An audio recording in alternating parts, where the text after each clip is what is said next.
কাউকে আল্লাহ ধনী বানিয়ে পরীক্ষা করেন, আবার কাউকে আল্লাহ তাআলা গরিব বানিয়ে পরীক্ষা করেন, কাউকে আল্লাহ অসুস্থ বানিয়ে পরীক্ষা করেন। কেউ দেখবেন যে দুরারোগ্য ব্যাধিতে আক্রান্ত, ডাক্তার বলেছে আর সময় নাই, দুরারোগ্য ব্যাধি ক্যান্সার, যার নেই কোনো অ্যান্সার, তার জন্য পরীক্ষা হচ্ছে এই রোগ।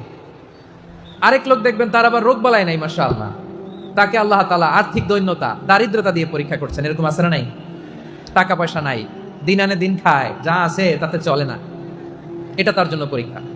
আবার আরেক শ্রেণীর লোক দেখবেন তাকে আল্লাহ অসুস্থতাও দেয় নাই, দারিদ্রতাও দেয় নাই, তার দাম্পত্য জীবনের সমস্যা আছে না নাই? স্ত্রী কথা শোনে না, অথবা ছেলে মেয়ে কথা শোনে না। তাহলে পরীক্ষা সবার জীবনে আছে, এক একজনের পরীক্ষাটা এক এক রকম। আল্লাহ তাআলা দেখতে চায় যে এই পরীক্ষার সময় আমরা কিরকম রেসপন্স করি, how to deal with the test, কিভাবে এই বিপদ আপদ পরীক্ষাগুলোকে আমরা হ্যান্ডেল করব, ডিল করব।